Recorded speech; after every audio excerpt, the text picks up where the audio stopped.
जगमगती दुनियेचा रंग निराळा, त्यांच्या गॉसिपवर आमच्या कॅमेराचा डोळा, आरशा समोर ते मुखवटेधारी, आणि आमची ही गोष्ट खरी लई भारी. ए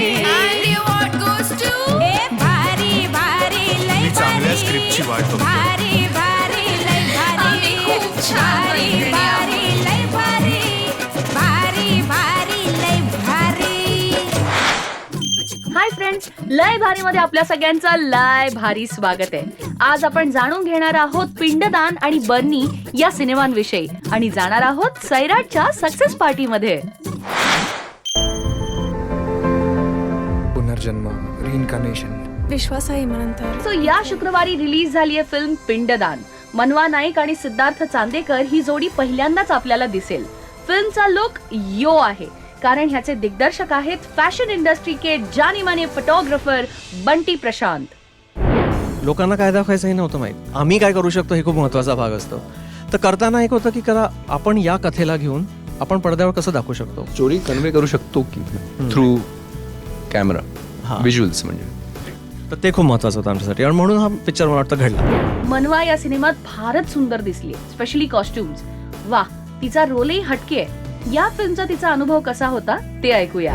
ॲक्टरसाठी खूप एन्झायटी असते आपण चांगलं दिसलं पाहिजे आणि जेव्हा तुमचा मेन टीम सेंटर टीममध्ये कॅमेरामॅन DP जो कोण इतका इन्वॉल्ड असतो तेव्हा युअर रेस्ट अशोर्ड की तुम्ही छान दिसणार आहात. आणि if you see the posters, गाणं बघितलं, ट्रेलर बघितलं तर लुक, मेकअप ह्याच्यावरती खूप विचार केला गेलेला आहे. आणि असं नाही की खूप मेकअप आहे, म्हणजे असं नाही की 80sचा जसा सिनेमा होता की ब्लश ऑन्स दिसत आहेत आणि मेकअपच केला आहे, असं नाही आहे. पण जो आत्ताचा ट्रेंड आहे नॅचरल टोन्समध्ये सुंदर दिसणं, तर त्याच्यावरती आय एम व्हेरी हॅपी. त्यांनी खूप मेहनत घेतली and you can see it. या फिल्म मध्ये एक इंटिमेट सीन आहे, त्यावेळी सिद्धूनी मनवाला जाम त्रास दिलाय. कसा ते पाहूया. ॲक्च्युली सिद्धार्थ इतका वेडा आहे ना की मला कम्फर्ट करायचं सोडून त्यांनी मला इतकं एम्बॅरेस केलं तो सीन शूट करताना की मग मला असं होतं की तो थोडा गप्प बस. तो खूप मस्ती करतो, म्हणजे तो लहान आहे हा त्याच्या खेळकरपणाने तो लहान आहे असं मी म्हणेन. तर त्या सिक्वेन्सेसमध्ये आय वॉज अ लिटल स्कॅर्ड की कसं होणार आहे, काय करणार आहे एक्झॅक्टली.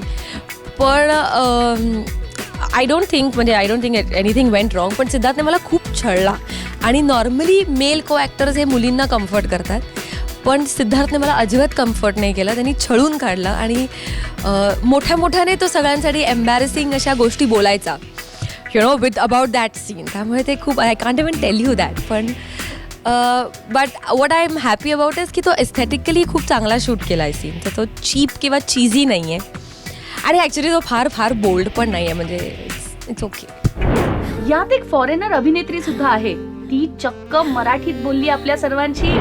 नमस्कार, मी पावना मगलेन. माझा पहिला मराठी चित्रपट पिंडदान, अ मिस्टिकल लव्ह स्टोरी पिंडदान नाव आहे. माझा खूप मजा आली पिंडदानचं शूट करताना. माझा मराठी चित्रपट अ मिस्टिकल लव्ह स्टोरी पिंडदान नक्की बघा. तर ही होती टीम पिंडदान. थिएटरवरती हा सिनेमा लागलाय, जा आणि नक्की बघा. कसा निझालो तुझा. संदीप खरे आणि सलील कुलकर्णी यांच्या आयुष्यावर बोलू काही हा कार्यक्रम पाहिला नाही असा कवी प्रेमी सापडणार नाही. यात दमलेल्या बाबाची कहाणी हे गाणं हिट झालं होतं. मेजून निजलेली एक परिराणी, उतरले तोंड डोळा सुकलेले पाणी, रोजचेच आहे सारे काही आज नाही, माफी कशी मागू पोरी मला तोंड नाही, झोपेतच घेतो तुला आज मी कुशीत, निजेतच तरी पण येशील खुशीत, सांगायचे आहे माझ्या सानुल्या फुला, दमलेल्या बाबाची ही कहाणी तुला. आता त्यावर सिनेमा येतोय, चला बोलूया संदीपशी, तोच या कवितेचा बाबा. दमलेल्या बाबाची कहाणी या गाण्यामध्ये जे शब्द होते ते मला वात्सल्य रस जो होता त्याच्या पलीकडे जाऊन हा सिनेमा काही गोष्टी मांडतो. मला स्वतःला नट म्हणून ही भूमिका खूप आवडली. याचं कारण आव्हानं आहेत त्याच्यामध्ये, तरुण वयापासून म्हातारपणापर्यंतचा प्रवास आहे. आणि एका वेगळ्या गोष्टीसाठी आवडली कारण हे शब्द आलेत ते माझ्या हातून आलेले शब्द आहेत. किंवा मी स्वतःच्या वैयक्तिक आयुष्यामध्ये आज माझी मुलगी मोठी होताना बघतोय, तिची काळजी जी बाबाची काळजी आहे तीच माझी काळजी आहे. तर हा विषयसुद्धा मला असं वाटलं की वेगळ्या प्रकारे लोकांसमोर व्यक्त केला जातोय. माझ्यासाठी खूप एक शिकवणारा अनुभव होता. या सिनेमात संस्कृती बालगुडेंनीही काम केलंय. तिचा रोल फार इमोशनल आहे म्हणे. एक सीन होता, क्लायमॅक्स सीन आहे, त्याच्यामध्ये म्हणजे तो इनफॅक्ट आपल्याला थोडासा ट्रेलरमध्ये दिसतो. बाबा तुम्ही जगातले सगळ्यात चांगले बाबा आहात. तर तो सीन करायला खरं तर मला हे सांगा असं वाटेल की तो सीन आम्ही रेडी झालो आणि आता तो सीन करायचा आहे. मी पाठ करते वाक्य आणि सगळं, आणि योगेश सर आले आमचे दिग्दर्शक, ते आले आणि ते मला एक्सप्लेन करत होते की हे बघ हा सीन असा असा करायचा आहे. आणि ते सांगता सांगता रडायला लागले आणि मला इतकं टेन्शन आलं त्या सीनचं. मला असं वाटलं अरे बापरे, म्हणलं हा सीन म्हणजे जरा बराच खूपच चांगला झाला पाहिजे किंवा हा चांगलाच झाला पाहिजे, वॉट एव्हर इट इज.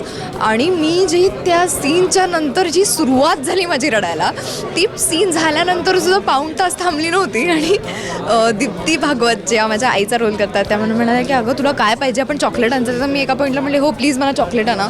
मला खरंच खूप एक्झॉस्टिंग सीन होता. तर येस मी खूप रडली आहे ह्या पिक्चरला. आत्तासुद्धा मी गाणं प्ले करताना खूप रडत होते. मला संदीप दादा म्हणाले प्लीज तू बघू नकोस. तर येस खूप रडू येतं आणि खूप इमोशनली अटॅच आहे. हा सिनेमा 24 जूनला येतोय. प्रत्येक बाबाला हा सिनेमा आवडेल अशी अपेक्षा आहे. मराठी चित्रपटसृष्टीत प्रतिष्ठेचा समजला जाणारा पुरस्कार सोहळा म्हणजे दादासाहेब फाळके मराठी चित्रपट सन्मान पुरस्कार. हा सोहळा नुकताच पार पडला. यावेळेस कलाकारांनी एकापेक्षा एक परफॉर्मन्स केले.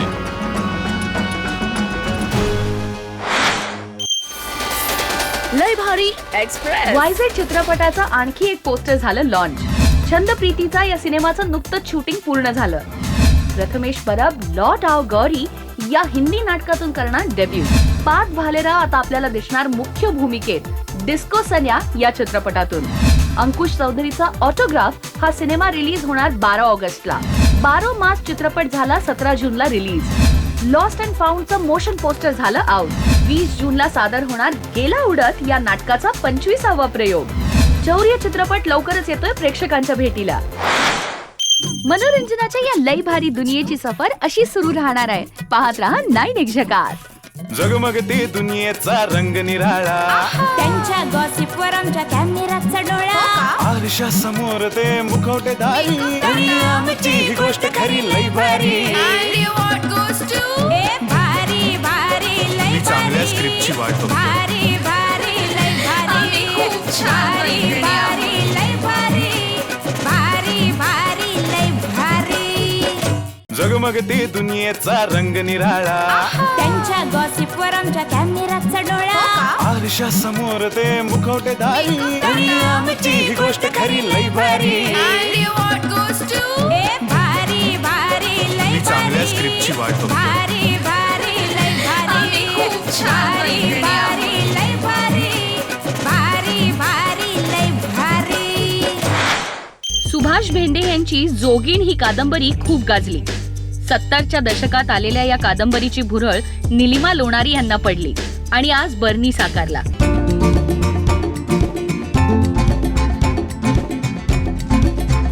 यात मुख्य भूमिका तेजस्विनी लोणारी करत असून यात अमित राजनी गोवन स्टाईल मध्ये गाणं केलंय. गोवन गाणं हे पहिल्यांदाच केलं मी आणि त्यामुळे एक वेगळी मजा आली. जे गाणं कंपोज झाल्या आम्हाला वाटलं की हे गाणं गाऊन घेतलं पाहिजे रोहितकडून आणि वैशालीकडून. It's all together a different experience for Tejaswini. Vaishali ma'am माझ्या फेवरेट आहे. म्हणजे ऐका दाजीबापासून तर आय हॅव लर्न डान्सिंग असं म्हणायला हरकत नाही. बिकॉज हो. आणि अमित्रा सर रिसेंटली माझे फेवरेट. मला खूप आवडतात त्यांची गाणी. खूप थँक्यू सो मच. आणि युजे सरांबरोबर दुसऱ्यांदा माझा experience again he is also larger than life. तर मला असं वाटतं ह्या गाण्यामध्ये people who made this song they are so larger than life. Automatically ते गाण्यात दिसले कुठेतरी. रोहितचा आवाज याच्यात माझ्यासाठी पूर्ण सरप्राईज होता. मी जाऊन गाऊन निघून गेलेले आणि आय थिंक रिलीजच्या दिवशी मला कळलं की रोहित गायलाय. माझ्यासाठी ही खूप आनंदाची गोष्ट आहे कारण ज्या 5 मुलांना आम्ही सिलेक्ट केलेलं आज त्याच्याबरोबर मी गाते आहे. आणि अर्थात the next credit goes to the युजे. बंधन हे तोडून सारे धुंद आता होऊया शब्द त्याला कार्निवलचं स्वरूप येणार हे ठरल्यानंतर मग मी थोडासा एक क्वेश्चन मार्क आला. कार्निवल म्हटल्यानंतर जो तुझा प्रश्न होता ती खर्च काय असणार आहे आणि त्या 400 लोकांचा जो खर्च आणि मग त्यांचे कॉस्ट्युम्स, कारण प्रत्येकाला कॉस्ट्युम दिले होते. असं नव्हतं की डान्सर्स कॉस्ट्युम्स मध्ये होते, बाकीचे गोमन्स सुद्धा कॉस्ट्युम्स मध्ये होते. त्यांचा किंग क्वीन तुम्ही ते बघितले असेल, ते ओरिजिनल आहेत तिथले. त्या ओरिजिनल तिथल्या ट्रेडिशनल लोकांना घेऊन ते केलेलं carnival. So hats off to निनिमाजी, प्रोड्युसर्स आणि डिरेक्टर्स, 100% क्रेडिट देतो. आणि त्याच्यामध्ये एक गोष्ट मस्त आहे की हे एकच गाणं आहे चित्रपटामधलं आणि त्याच्यामधली ब्युटी इज तेजस्विनी. तेजस्विनी पूर्ण चित्रपटामध्ये वेगळी आहे, फक्त या गाण्यामध्येच ती तशी दिसते. सो बर्नीची जर्नी या गाण्यामध्ये वेगळी आहे आणि त्याच्यानंतरची जर्नी पूर्ण पिक्चर मध्ये जर्नी जी आहे ती खूप वेगळी आहे.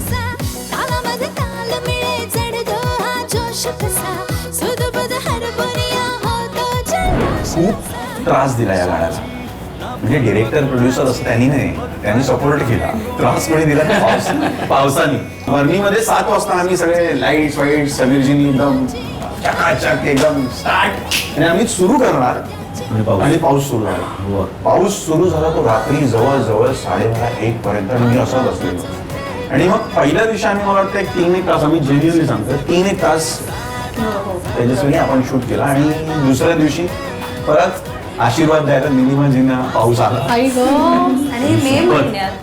मे महिन्यात आणि तो थोडा वेळ पडला. पण मला वाटतं हे 7 किंवा 8 तासच गाणं शूट झालं आणि त्या 8 तासामधलं हे कार्निवल आहे. वा वा वा वा.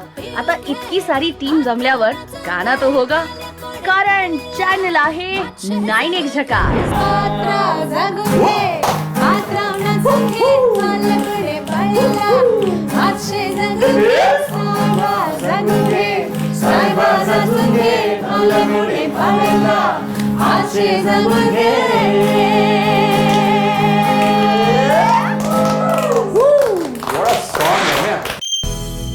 ड्रीमर्स PRचे दीपक राणे यांनी गेल्या काही दिवसांपूर्वीच dreamerspr.com अशी त्यांची एक वेबसाईट सुरू केली आणि त्यात एक लय भारी सेगमेंट सुद्धा सुरू केलंय, सेलिब्रिटी ब्लॉग, ज्यात गेल्या काही दिवसात दिग्दर्शक, लेखक, अभिनेता सतीश राजवाडे यांचा द फर्स्ट फिल्म हा ब्लॉग पब्लिश करण्यात आला. ब्लॉग वाचला ना की अरेच्या, हे तर सगळं आपलंच म्हणणं आहे असं वाटायला लागतं. म्हणूनच आम्ही भेटलो या ब्लॉगरला, सतीश राजवाडेला. सतीश, तू जे लिहिलंयस तो सगळा तुझाच प्रवास आहे का? आय मीन तुझा सगळा एक्सपिरियन्स? हो, हा माझाच प्रवास आहे. आणि सर्वप्रथम संजय जाधव आणि ड्रीमर्स PRचे मनापासून खूप खूप आभार. त्यांनी हा असा एक प्लॅटफॉर्म सुरू केला आहे जिथे ब्लॉगच्या निमित्ताने आपल्याला ज्या गोष्टीबद्दल खरंच खूप मनापासून वाटतंय ते आपण मांडू शकतो, प्रेझेंट करू शकतो आणि लोकांपर्यंत पोहोचवू शकतो. काय विचार करून किंवा काय ठरवून तू हा ब्लॉग लिहिलास? भाषणबाजी नाही करायची. मी ज्या प्रोसेसमधनं पुढे आलो आहे आणि ज्या प्रोसेसमधनं मी गेलो आहे तो जवळजवळ 99% सगळ्यांचा सिमिलर असतो. मग ती इंडस्ट्री असू देत, फिल्म इंडस्ट्री असू देत किंवा कोणतीही इंडस्ट्री असू देत. आणि लकीली हा ब्लॉग जेवढा पोचला आहे, लोकांनी जेवढा ॲक्सेप्ट केला आहे, not only for the film industry पण बाहेरचे लोकंसुद्धा त्याला असोसिएट करत आहेत, त्याच्यावर कमेंट्स करत आहेत. आणि आय एम सो हॅपी की ड्रीमर्स PR ते इतक्या चांगल्या पद्धतीने लोकांपर्यंत पोहोचवतात. वा. By the way, family support बद्दल सुद्धा तू यात बरंच काही मांडलंय. तो माझा पहिला सिनेमा होता मृगजल आणि त्यावर्षी त्या चित्रपटाला 23 पुरस्कार मिळाले. म्हणजे सगळे पुरस्कार मिळाले त्यावर्षी 2001 साली. आणि त्याच्यानंतर 4.5 वर्ष माझ्याकडे काम नव्हतं. I was jobless. आणि when I say jobless I literally mean it. मी त्या सिनेमाच्या अवॉर्ड फंक्शन्स नंतर ते येणाऱ्या 4.5 वर्षात 1 रुपया कमावला नव्हता, कारण माझ्याकडे खरंच काम नव्हतं. 4.5 वर्षांनंतर मला ऊन पाऊस ही मालिका मिळाली. संजय सुरकर आणि स्मिता गागकरांनी मला बोलवून घेतलं आणि ऊन पाऊस संपल्यानंतर मला असंभव ही मालिका मिळाली. आणि त्याच्यानंतर हळूहळू पुन्हा माझा प्रवास सुरू झाला. पण तोपर्यंत ती 4.5 वर्ष जेव्हा मी 1ही रुपया कमवत नव्हतो तेव्हा माझी बायको, तिचे आईवडील, माझे आईवडील हे इतक्या खंबीरपणे माझ्यासोबत उभे होते. कधीही त्यांनी असं सांगितलं नाही की आता काही होत नाही ना, दुसरं जॉब बघ, दुसरं प्रोफेशन बघ, काहीतरी वेगळं सुरू कर. ऑल द टाईम मला हेच सांगत राहिले की you are good at what you are doing, your time will come, आम्ही आहोत तुझ्यासोबत, काळजी करू नकोस. आणखी बरंच काही अगदी प्रत्येक जण रिलेट करेल असंही या ब्लॉगमध्ये आहे बरं का. त्या ब्लॉगमध्ये मी म्हटले की तेव्हा जी वेळ असते तेव्हा खरंच कोणावरही विश्वास नसतो. म्हणजे इनफॅक्ट देवावरचा विश्वाससुद्धा उडला असतो. मग तुम्ही एकटे कुठेतरी चालत जाता तासन तास, जे मी केलं आहे, जे आय थिंक बऱ्याच लोकांनी केलं आहे. कारण का you don't feel like talking to anyone. तुम्ही प्रत्येक गोष्टीबरोबर कंपॅरिझन करायला लागता. येणारा प्रत्येक सिनेमा, येणारी प्रत्येक सिरियल ह्याच्यावर कंपॅरिझन करायला लागतात की अरे ह्याच्यात इतकं काय वेगळं आहे आणि माझ्या गोष्टीमध्ये काय इतकं वाईट आहे की मला एक्सपोजर मिळत नाही. And then you start blaming everyone around including your destiny. ही म्हणजे 100% खरी बात आहे. होता है सगळ्यांवरच टाइम बरा वाईट ही सिच्युएशन येतच असते. बाय द वे, या सगळ्या सिच्युएशन, टाइम बरा वाईट, जे तुम्हाला अगदी तुमचंच आहे असं वाटणारं या ब्लॉगमध्ये आहे. त्यासाठी म्हणजेच हा ब्लॉग वाचण्यासाठी dreamerspr.com वेबसाईटवर जा आणि सतीश राजवाडेचा द फर्स्ट फिल्म नक्की वाचा. मग तुला आवडते? मला पण तो आवडतो. मराठीत सांगितलेलं कळत नाही, इंग्लिशमध्ये सांगू. आणि फायनली सैराटनी 85 कोटी कमावले. मराठीमध्ये इतका गल्ला जमवणारा हा पहिला सिनेमा ठरलाय. अरे इतना कुछ कमाया है तो पार्टी तो बनती है ना बॉस. येस, म्हणूनच सैराटनी सक्सेस पार्टी ठेवली होती. या झिंगाट मध्ये आपण अर्थातच लय भारी सुद्धा होतो बरं का. चला, काय झालं या पार्टीमध्ये ते पाहूया. 85 करोड कमवले ही गोष्ट खूप भारी आहे. आता 100 करोड कमवणार की नाही हा प्रश्न आहे. पण ही रेस काहीतरी असं काही करावं असं कधी वाटलं नव्हतं. पण महाराष्ट्रात आतापर्यंत कुठल्याही चित्रपटानं, कुठल्याही हिंदी, हॉलिवूड, बॉलिवूड जे काय आहे, कुठल्याही चित्रपटाने इतके कमावले नाही. आणि सेकंड बेस्ट पीकेचा आहे वाटतं मला 65 करोड. ते बघितल्यानंतर मला वाटतं की खूप मोठी अचिव्हमेंट आहे. आणि कधी वाटलं नव्हतं. आम्ही इमॅजिन केलं होतं की हे फिल्म एपिक आहे एवढं माहिती होतं. पण आमच्या महाराष्ट्रातल्या रसिकांनी, सगळ्या रसिकांनी, महाराष्ट्राबाहेरच्या सगळ्या मराठी माणसांनी ज्या पद्धतीने या पिक्चरवर प्रेम केलं, मोर दॅन प्रेम केलं, हे यश आहे. ते म्हणजे अनुभवताना सुद्धा अक्षरशः शहाणे येणं लागलं. आज सुद्धा आम्ही जेव्हा पाहतो लोकांच्या मनात किंवा काळजाची गाणी रुतलेली आहेत. अख्ख्या फिल्मचे डायलॉग, गाणी हा वेगळा पार्ट झाला, फिल्मचे डायलॉग म्हणजे मुळात माझ्या मते तसं पाहायला गेलं तर सैराटमध्ये तसे सो कॉल्ड कमर्शियली हिट करतील असे डायलॉग नाही. तसे पाहायला गेलं तर कमर्शियली प्लॅन्ड कोरिओग्राफ्ड गाणी नाही. तसे म्हणजे एक कमर्शियलचे जे सो कॉल्ड एक फॉर्म्युला असतात तसं खरंच काहीच नव्हतं त्याच्यामध्ये. पण ओव्हरऑल त्याचा इम्पॅक्ट आणि आज सुद्धा त्याचे डायलॉग सुद्धा लोकांना घराघरात लोकांना डायलॉग पाठे.